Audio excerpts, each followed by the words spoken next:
And welcome back to A World Gone Mad, Season 1, Episode 13. Ooh, Episode 13. Spooky. Nah, it's not Halloween. I'm your host, Jeff Allen Wolf, for another edition. Before I start, I want to correct something I talked about last week. And I was talking about Israel and Iran, and I inadvertently made a faux pas, a mistake, a boo-boo. I should have known better. And I was recording during the time when the rockets were being fired or missiles were being fired from Iran into Israel. And I stated that Israel was in NATO and the NATO countries would have to automatically defend Israel in a case of an aggression such as the one from Iran. Well, obviously, Israel is not in NATO. What I meant to say, during the Israeli offensive in Gaza, Israel, for the most part, has been able to count on the support of the members of NATO. And they're not a formal member. Like I just said, Israel has fostered a close bond with many members, especially the U.S., as a critical ally in one of the world's most turbulent regions. So I wanted to get that on the record. Israel is not in NATO. My bad. Now, after Iran fired the missiles and the drones, etc., into Israel, everyone was waiting for Israel's retaliatory strike if there was going to be one. We know what happened, but I want to recap something. They did a poll, and a survey by Hebrew University in Jerusalem has found that 74% of those polled would oppose a retaliatory strike against Iran if it undermined Israel's security alliance with its allies. So basically, the survey was conducted last week, April 14th to 15th, by internet and telephone, and sampled 1,466 men and women representing adult Israelis, both Jews and Arabs. The margin of error was given as 4.2% points. Now, 56% of the respondents believe Israel should respond positively to political and military demands from its allies. Also, 32% were undecided, 12% disagreed. So basically, that's what the poll had stated. So we now have learned that Israel did fire back at Iran, and we don't have a detailed understanding. I know there's reports out there you'll read and says, we know exactly what they did. We really don't know what they did other than a targeted attack in response to Iran firing into Israel from their soil. But here's the interesting thing. Iran said in one source they have no evidence of a missile attack. So, what does this mean? Well, as we stand today, it is a Saturday, approximately noon, as I'm recording this.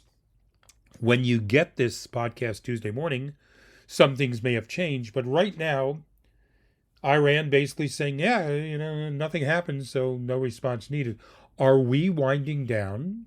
Are we de-escalating? It certainly sounds like it. A lot of the analysts in the Middle East think after Iran fired and Israel targeted, Iran responding back saying, nope, nothing really to see here, that's it.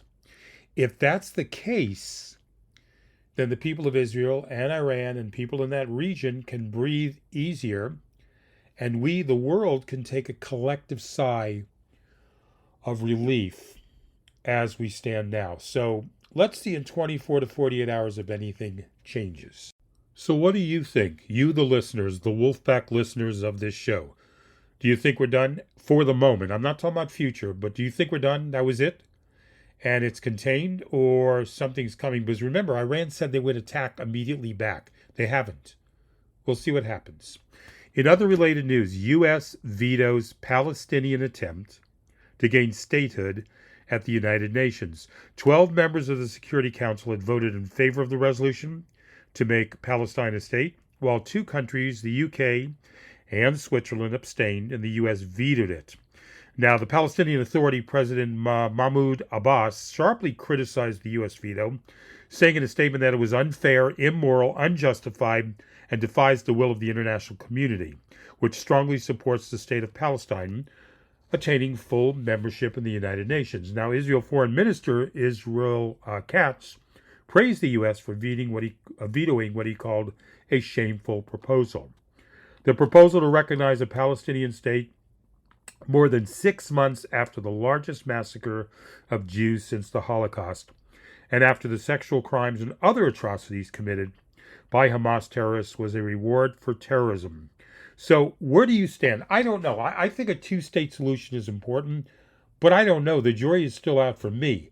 I'm not sure I have privy to all the details, and I don't think I ever will, but what do you, the listenership, feel? Should there be a two-state? Should there be only one? Let me know. We're going to give you feedback information on how to reach us. But where do you stand? We also had the Secretary Alejandro Mayorkas impeachment trial in the House that was sent to the Senate because he had high crimes and misdemeanors and he was despicable. You know, just like Donald Trump, it reached that level and he needed to be impeached. And he was impeached in the House. Well, the Senate voted to kill the second and final article. They already killed the first article of impeachment against Homeland Security Mayorkas. The Senate voted along party lines, 51-49, and the chamber voted also to dismiss the trial completely. So it's done. Hey guys, the ones who are listening out there, I know you probably think the same thing. Mayorkas was not ever at the level of high crimes and misdemeanors. This was a joke. This was overreach by the House, because they've got nothing better to do than raise stuff under a stone and dig for worms and bugs just to get in the public eye to go, look what we're doing, those corrupt Democrats. Look how bad they are. And Mayorkas is one. Enough. We know he did not reach that level for impeachment. So I'm glad the Senate killed that. It's done. What do you got next, Republicans? I'm sure you're going to come up with something. What do they got next? Well, while that's going on, you know RNC is now under Lara Trump. Seriously? Lara Trump runs the RNC. And the Republican National Committee, last I'm laughing, I am sorry. I try not to laugh when I do this, but when you hear this, I'm sure when you read this, you did the same thing. The Republican National Committee last week sent out a scripted call to voters' phones on behalf of new co-chair Lara Trump, saying Democrats committed massive fraud in the 2020 election. It's the latest example how the RNC, under the former president's daughter-in-law, is perpetuating lies about the 2020 election, even as prominent Republicans say the party needs to look forward to win in 2024. Holy moly shamoly, right? Where do they draw the line? I don't mind having a conversation with a Republican, but stop with this idiotic tinfoil hat view of the world and just coming up with stuff that you cannot back up without evidence. I don't even know where to begin, and I could do a 4-hour show on this, but enough. And RNC and Lara Trump, that's a match made in heaven, right? All right, going from the ridiculous with Lara Trump to even the worst and more ridiculous story. The Republican-controlled Arizona House of Representatives, that's where I live, Arizona, once again failed to advance a repeal of the abortion ban law that they were using. And if you remember, it was a 160-year-old abortion rule. 160 years old is the rule that they're going by about abortion. Wednesday it happened, days after the state Supreme Court rolled state politics by reviving the law. Now, the vote is a blow for GOP candidates in competitive races who have been scrambling to distance themselves from the court's decision. Republicans facing competitive races in the state, including former President Donald Trump and U.S. Senate candidate, Carrie Lake, called on the GOP-controlled legislature to work with Democratic Governor Katie Hobbs to take a more moderate path. And that's surprising. Carrie Lake calling on Democrat Governor Katie Hobbs. So a 160-year-old abortion ban rule was still upheld and shot down to repeal it. Oh my. They're drinking heavily on the Republican side.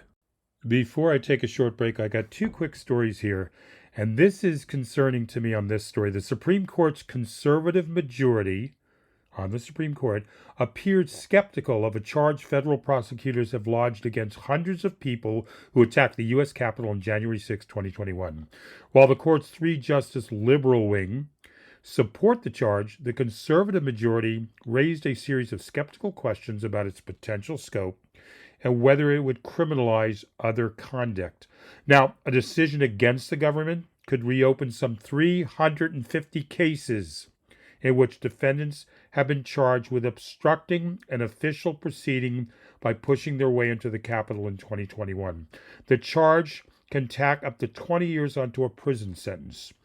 Joseph Fisher, a former Pennsylvania police officer and January 6 defendant who brought the case to the Supreme Court, argued that the law at issue, created in a response to the Enron scandal in 2001, was intended to stop witness tampering, not riots. During more than an hour and a half of arguments, Chief Justice John Roberts and Justice Brett Kavanaugh, Neil Gorsuch, and Samuel Alito were among those who appeared to take issue with the government's reading of the law. So here we go, another Supreme Court ruling coming that's going to make it softer on the January 6th rioters. They're in bed with the Republicans, and they're going by political affiliation, not by law and about what's morally and legally right. Shame on you. And just when you thought Jeff could go one episode without mentioning Donald, sorry, I do apologize. It was almost, but I got to bring this up. The hush money trial that's starting Monday, that's been going on the previous week to seat the jurors, and you're going to hear this episode one day after. Trump this past week was asked whether he thinks the jurors seated in today's trial, or this week's trial rather, can be fair. Former President Donald Trump said he would decide, ready, after the trial, if he thought the 7 jurors who were seated in his New York criminal hush money case could be fair. Trump was asked on Tuesday, this past Tuesday, by a reporter, what kind of juror in your mind is an ideal juror to do and take this trial, to be involved in this trial? Anybody that's fair, Donald said. Trump was asked again, do you think they can be fair? He says, again, I'll let you know after the trial. What do you think, Jeff? You were arrested and brought before the judge and you were sentenced. What do you think? Were they fair? Well, no, I was sentenced, so therefore they weren't. They sucked. I was let off. Great jury. Anyways, by the way, separate comment. Doesn't Donald Trump look old? Everyone was saying how Biden looks old, and in some cases he does, but his State of the Union address was brilliant. Donald looks old. He's starting to get that, what they're accusing Joe Biden of. And I think all of this stuff with the trials and the campaign and everything else is taking its toll. I'm going to take a short break.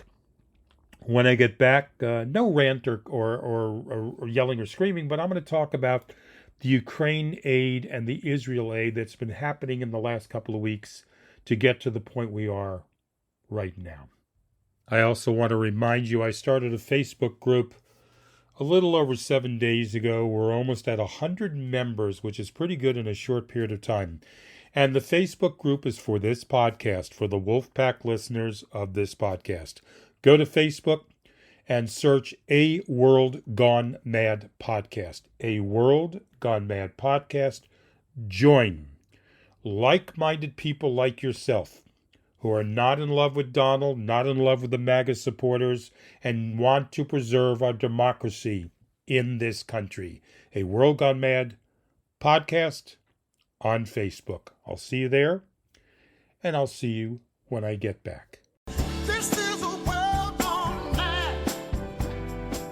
This is a world gone... You're listening to A World Gone Mad. Just wanted to let you know you can reach me with our toll-free number, 24 hours a day, 7 days a week.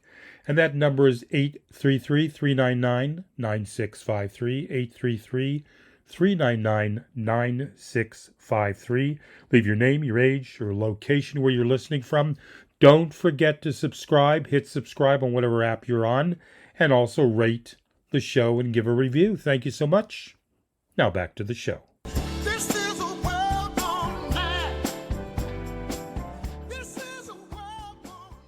And welcome back to the podcast. I'm your host, Jeff Allen Wolf, and I want to talk about my commentary on Ukraine. And it seems that we neglected what was happening in Ukraine because there was a lot of battles going on in the House. The Republicans, we can't give any more aid to Ukraine. Screw them. Let them fall off the face of the earth.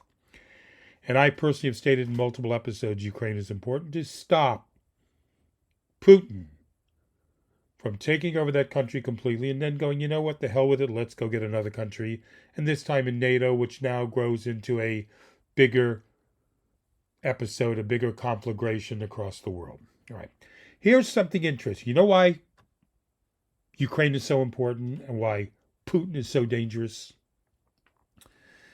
Former Vice President Mike Pence this past week warned that if Russian President Vladimir Putin were to overrun Ukraine, he would then attack a NATO nation, forcing the U.S. to become directly involved. This is a quote from him.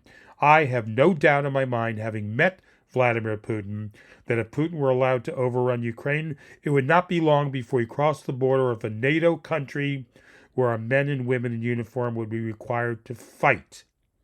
And that was an interview with Jake Tapper on CNN. So this is important. And the House was playing games for a while, until recently. So whatever you think of Mike Johnson, current, I say current, very loosely, Speaker of the House, he decided to put forth a bill in the House to give aid to Ukraine and Israel and other issues for aid package. And he was then threatened by Marjorie Taylor. I make up stuff as I go along, and I'm a disruptor of the world because I have no clue of what I'm doing. Green. Long title. The business card is ridiculously long. So we'll just shorten it to Marjorie Taylor Loonball. Sorry. That's how I feel about her. So she threatened to force an ouster of the current Speaker of the House, Mike Johnson, just like they did before with Kevin McCarthy. Well, Mike Johnson said, and being defiant, facing growing threats about his leadership, he's not resigning, and dismissed threats to his gavel as absurd after a second member from Congress threatened to join Marjorie Taylor Loonball, Thomas Massey, and then a third member, Paul Gosar. Paul Gosar is a real interesting story. Look up Paul Gosar, and if you know about him, he's really a character, just like Marjorie Taylor Loonball.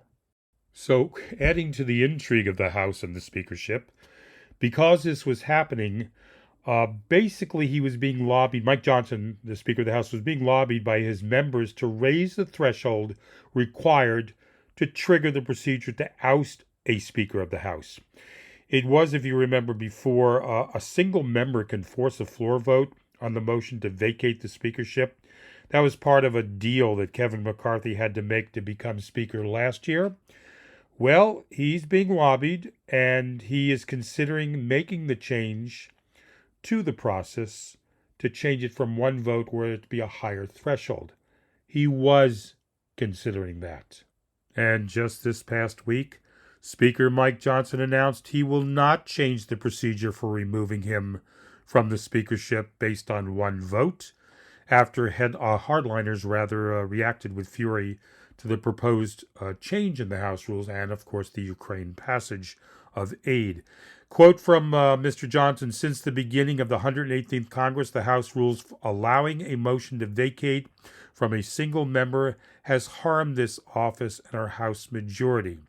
Recently, many members have encouraged me to endorse a new rule to raise the threshold. While I understand the importance of that idea, any rule change requires a majority of the full House, which we do not have.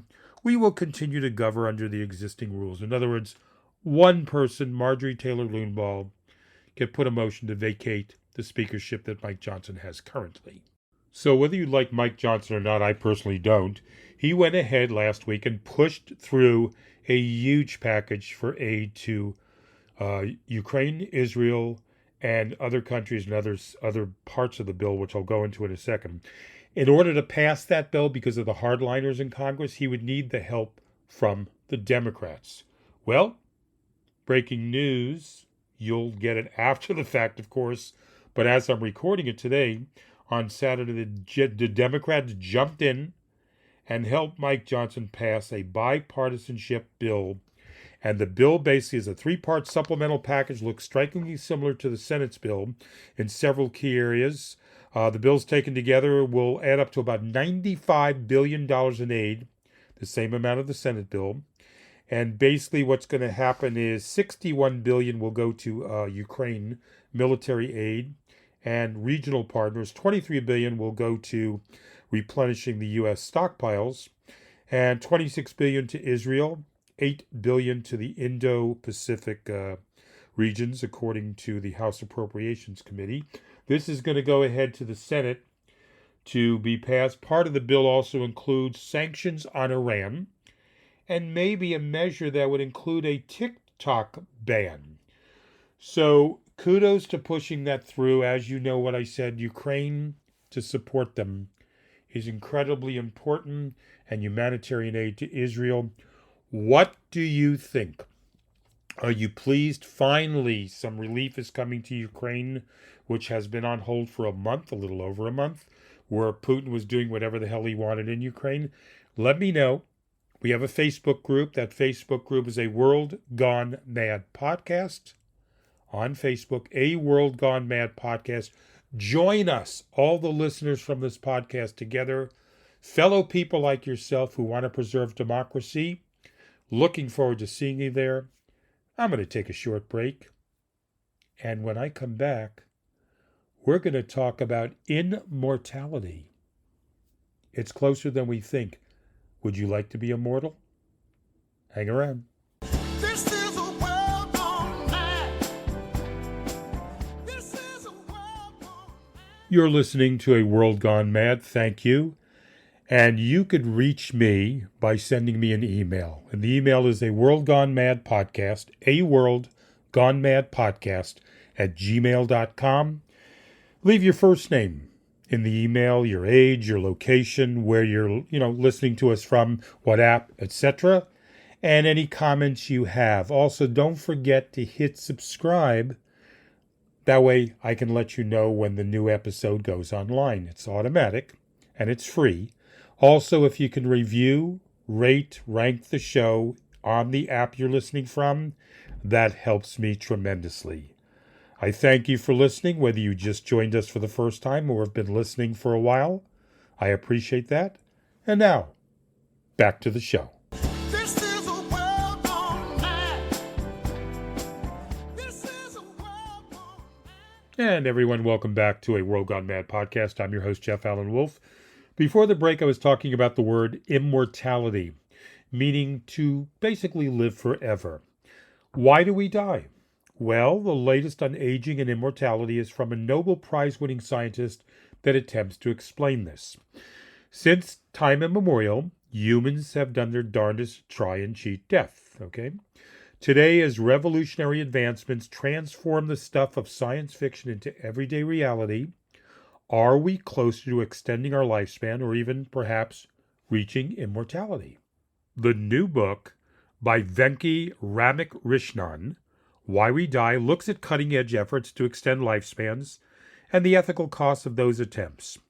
Now, if so, do we really want eternal life? Now, in his new book, Why We Die, The New Science of Aging and the Quest for Immortality, Nobel Prize-winning molecular biologist sifts through past and cutting-edge research to uncover the aspirational theories and practical limitations of longevity. Along the way, he raises critical questions about the societal, political, and ethical costs of attempts to live forever. Now, we know that humans live twice as long as we did 150 years ago, due to increased knowledge about diseases and their spread. Does this suggest interventions to triple or quadruple our lifespan lie just around the corner? The biologist who wrote the book, Venki, shares his perspectives and the realities of aging, death, and immortality. So a couple of things here. Check out the book, number one. Also, if you're 50 and older, even if you're younger, I want to point you to a podcast that's really cool, and it's called Bill Monty's Guide for Getting Older. Bill Monty, Montys, Guide for Getting Older. And he talks about not being old, but getting older. Friend of mine, great podcast. His new episode dropped called The Invisible Generation. Check it out. So the question I have for the listeners, would you choose immortality if you could? Think about this. You'd be surprised. I had some answers from people that didn't want to live longer than their natural lifespan. But would you, each individual listener, choose immortality if you could? Do you want to live longer than your lifespan? The issue, of course, the negative issue, besides the political, religious, moral, ethical underpinnings of this, is our loved ones would die along the way if they didn't choose the same path we did. I personally would like to extend my life. I'm being honest. There's a lot of things I still want to do. Now, if it includes a healthy extension, not if I'm going to be 100, 110, I'm going to be in a chair somewhere in a bed and I can't do anything. But if I'm coherent, cognizant enough to enjoy life, yes. We have 6,000 books in my library upstairs on the second floor library. I have tons of CDs that I want to listen to, old vinyl music that I want to listen to. I have games for the PlayStation and Xbox. Yes, I'm a gamer. So there's a lot of things I would still like to do, attempt, and see. So I'm going to leave you, the listening audience, the Wolfpack listening audience. Do you want to live longer? Would you choose immortality if you could? And you could reach me the several ways you already heard, phone number, email. Don't forget our Facebook group, A World Gone Mad Podcast on Facebook. A World Gone Mad Podcast on Facebook. Join us and the ever-growing listeners like yourself who are supporting it and growing it as we speak. Thank you for listening. I'll be back with another episode next week of A World Gone Mad. I'm Jeff Allen Wolf, your host. And as I say each week, stay hopeful.